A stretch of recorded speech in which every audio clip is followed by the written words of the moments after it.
Dear friends, welcome to YouTube channel and our Dr. Ved channel. I am Dr. P.R. Patel, Professor Head Veterinary Medicine. We have seen the paratuberculosis and this is part 1. Here I will present the paratuberculosis or Jones disease part 2.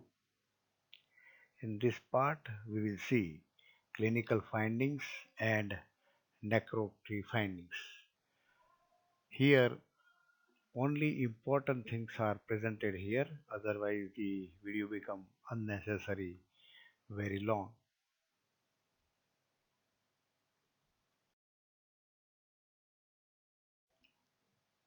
Let us see some of the characteristic clinical signs of paratuberculosis. The incubation period is very long, 4 months to 15 years, very chronic disease. The young one get infection, but young one may not show the symptom because of the long incubation period. The young one get infection, adult shows the symptoms. Most cardinal signs are intermittent or continuous diarrhea. Remember this thing, important symptom. It is always there. The feces is dark in color and containing air bubbles at the later stage of the disease. The affected cattle in very early stages normally appears to be healthy and bright without causing any change in their appetite. Initially looks very normal. The cattle exhibit some of the symptoms such as decreased milk production, loss of body condition, another important symptom. The body become lean and thin, losing body weight, slowly emaciation, cachexia, hidebound condition, and death of the animal, and diarrhea in the early stages. There is weight loss and hidebound condition.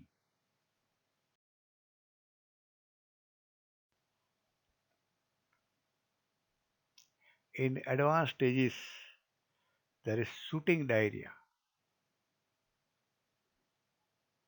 When diarrhea is there, animal has to put efforts for defecation. But here shooting diarrhea means animal has not to put any effort for the defecation. Sometimes the fluid feces pass with large number of bubbles when the animals are walking or even standing without any defecation posture.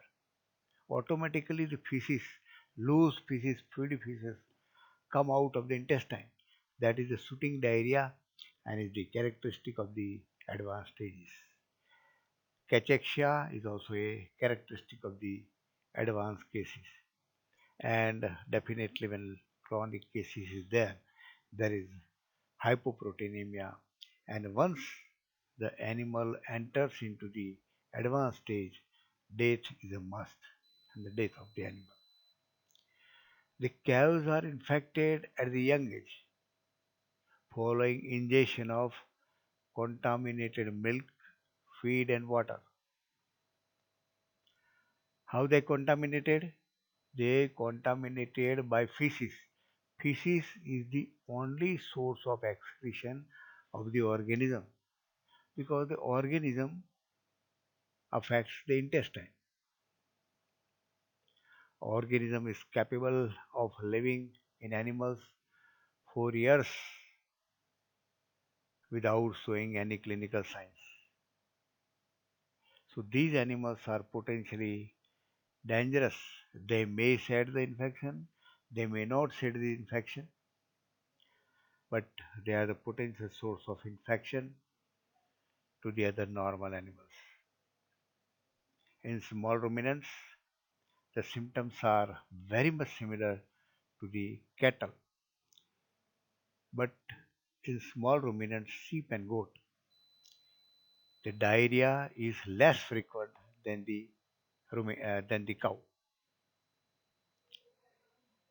Infected animals during clinical phase pass as high as 10 raised to 10 organisms per gram of feces. Large numbers of bacteria are shed by the animals during clinical.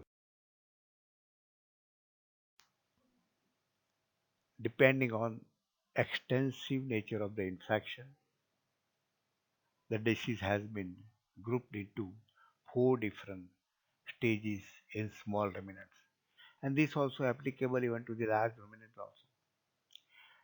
Here in different stages, stage 1 to stage 4, you find extensive nature of the infection.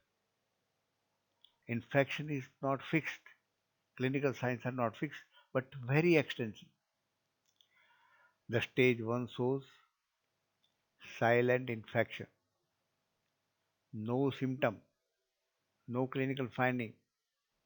There is no shedding of bacteria also, even by young animals or adult animals.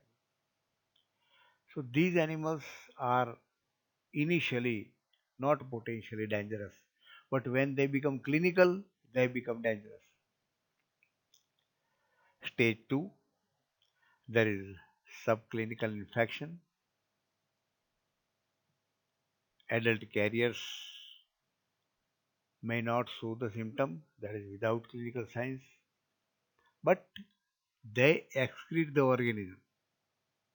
These are the potential dangerous source of infection to the others.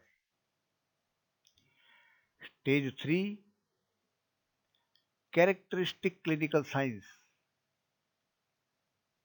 of lean and thin, emaciation,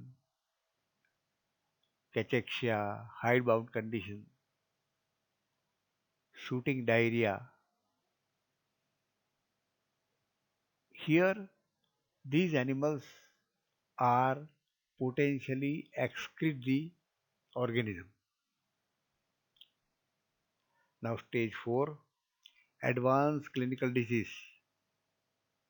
shooting diarrhea, cachexia, hidebound condition, and the affected animal excretes large number of the organisms into the environment.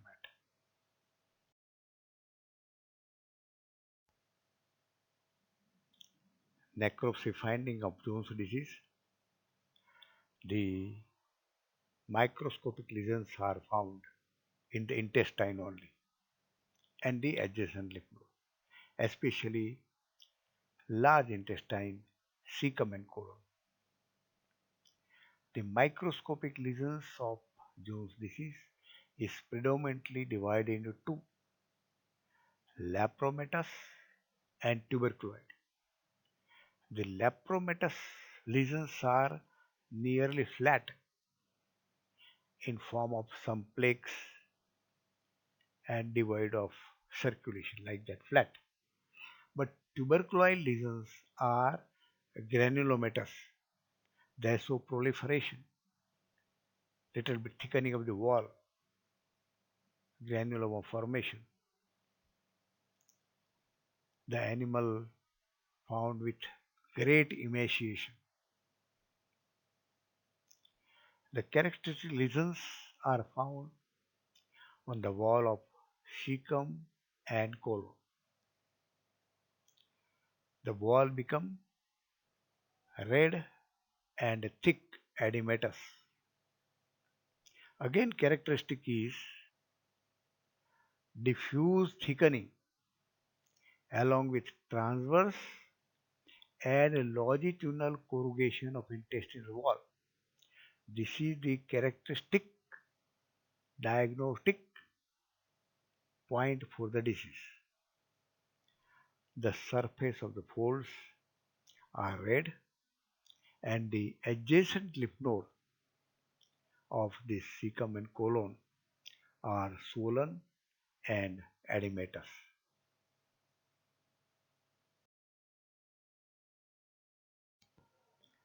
Dear friends, you have observed the video, requested to share this video to as many as possible, requested to subscribe. Next time I will come with paratuberculosis or this is part 3. Thank you very much.